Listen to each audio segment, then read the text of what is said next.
Hello friends, welcome to smart family. எல்லாருக்கும் வணக்கம். எல்லாரும் எப்படி இருக்கீங்க? இது வரைக்கும் நம்ம சேனலை சப்ஸ்கிரைப் பண்ண எல்லா சப்ஸ்கிரைபர் ஃப்ரெண்ட்ஸ்க்கும் ரொம்ப நன்றி.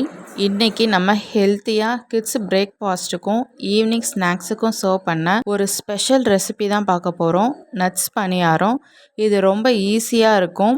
இது செய்கிறதும் ரொம்ப ஈஸியாக இருக்கும். கிட்ஸும் வந்து சூப்பர் டேஸ்டியாகவும் விரும்பி சாப்பிடுவாங்க. இது கிட்ஸ்க்கு ஸ்நாக்ஸ் பாக்ஸ்லையும் நீங்கள் கொடுத்து விடலாம். சூப்பராக இருக்கும். அது எப்படி பண்ணலான்னு பார்க்கலாம். வாங்க வீடியோக்குள்ளே போகலாம். ஒரு பவுலில் நான் இந்த கப்பில் தான் எல்லாமே நான் மெஷர்மெண்ட் பண்ணியிருக்கேன்.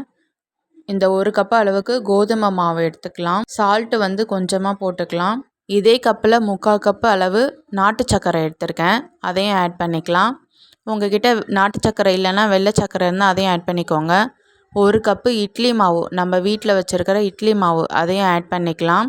ஒரு 10 முந்திரி, ஒரு 20 திராட்சை, டேட்ஸ் 4, பாதாம் 10, பம்கின் சீட்ஸ், வாட்டர்மெலன் சீட்ஸ், உங்ககிட்ட என்ன நட்ஸ் இருக்கோ, உங்கள் குழந்தைங்க எது விரும்பி சாப்பிடுவாங்களோ அது எல்லாத்தையும் ஆட் பண்ணிக்கோங்க.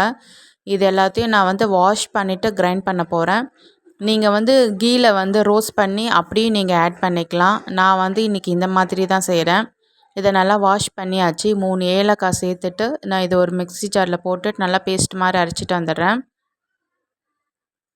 இந்த மாதிரி நல்லா அரைச்சிக்கலாம். அப்போ தான் குழந்தைங்களுக்கு வந்து நம்ம நட்ஸ் போட்டிருக்கிறது தெரியாது, அப்படியே சாப்பிட்ருவாங்க. இப்போது அந்த மாவோட இதையும் சேர்த்து கலந்துட்டு நல்லா மிக்ஸ் பண்ணி எடுத்துக்கலாம். நம்ம மாவு எடுத்து அதே கப்பில் 1 கப்பு வாட்டர் ஊற்றிட்டு நல்லா கலந்து விட்டுக்கலாம்.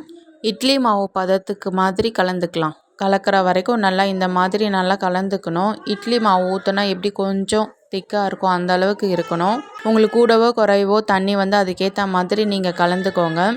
இப்போ வந்து மாவு ரெடி ஆயிடுச்சு.